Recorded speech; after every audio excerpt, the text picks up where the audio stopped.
It is a fact too well established to require any discussion, that oxygen is the only principle which is capable of producing the necessary changes in the blood, during its transmission through the lungs, and that, accordingly, whenever atmospheric air is deprived of this principle, it is no longer capable of supporting life, and the animal immersed in it instantly dies.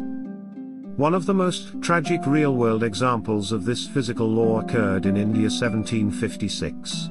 It was in the month of June that the Viceroy of Bengal laid siege to Fort William, the English factory at Calcutta. The superintendent, Mr. Holwell, assisted by the factory workers and the garrison, defended this post with extreme bravery, but was at length obliged to surrender. There were at this time remaining in the fort 145 men and 1 woman. The whole of this unfortunate company, many of whom were wounded, and several very dangerously, were shut up the same night in a small prison only 18 feet square.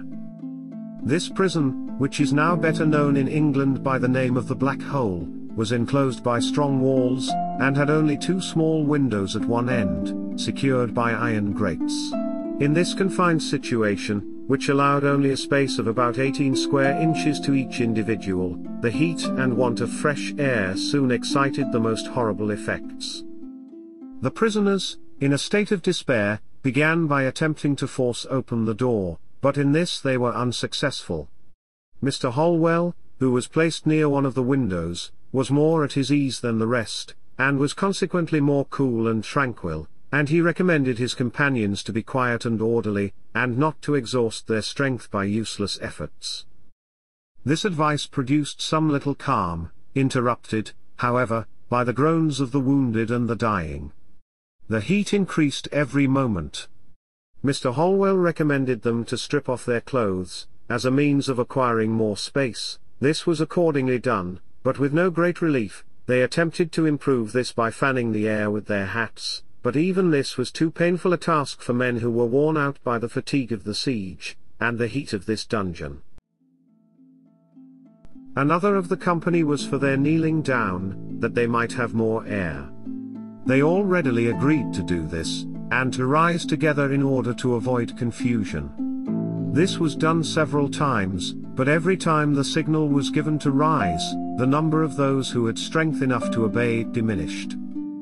There were constantly some remaining on the floor, who were unable to get up, and these were trodden to death by the survivors. All this happened during the first hour of their imprisonment. At 9 o'clock in the evening they began to complain of excessive thirst, and to renew their efforts to open the prison door, and to tempt the sentinels to fire upon them. Some of those who were farthest from the window became at once furiously delirious. The cry for water was unanimous.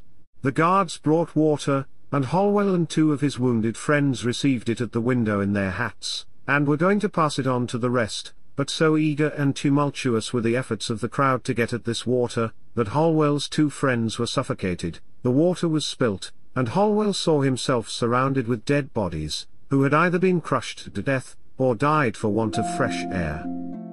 Hitherto the commander and benefactor of these unfortunate people had been treated with some degree of respect, but now all distinction began to be forgotten. The whole company eagerly threw themselves towards the windows, and seizing the iron bars, some of them got even upon his shoulders.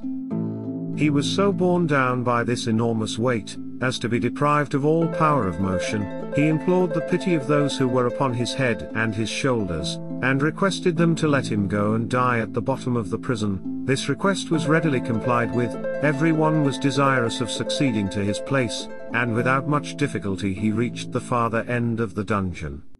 The third part of these unhappy people were already dead, and they who were still alive pressed so eagerly towards the windows, that Holwell found himself somewhat freer in his new station, but the air was so corrupted, that his breathing soon became extremely difficult and painful. Unable therefore to support this, he attempted once more to make his way to the windows, and leaning on a heap of dead bodies, he now resolved to wait patiently for death.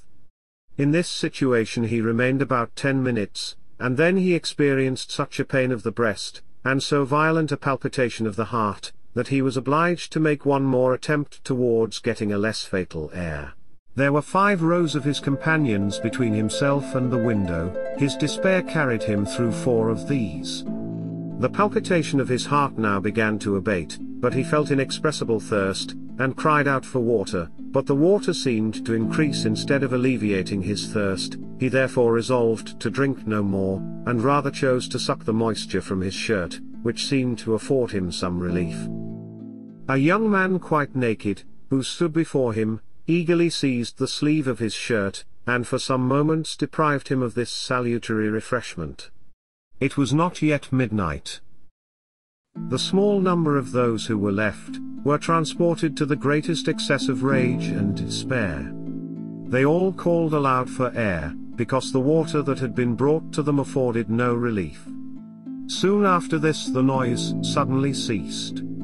The greater part who were living laid themselves down, deprived of all their strength, and peaceably breathed their last. Holwell himself was soon deprived of sense, and from that time till sunrise we have no account of what passed.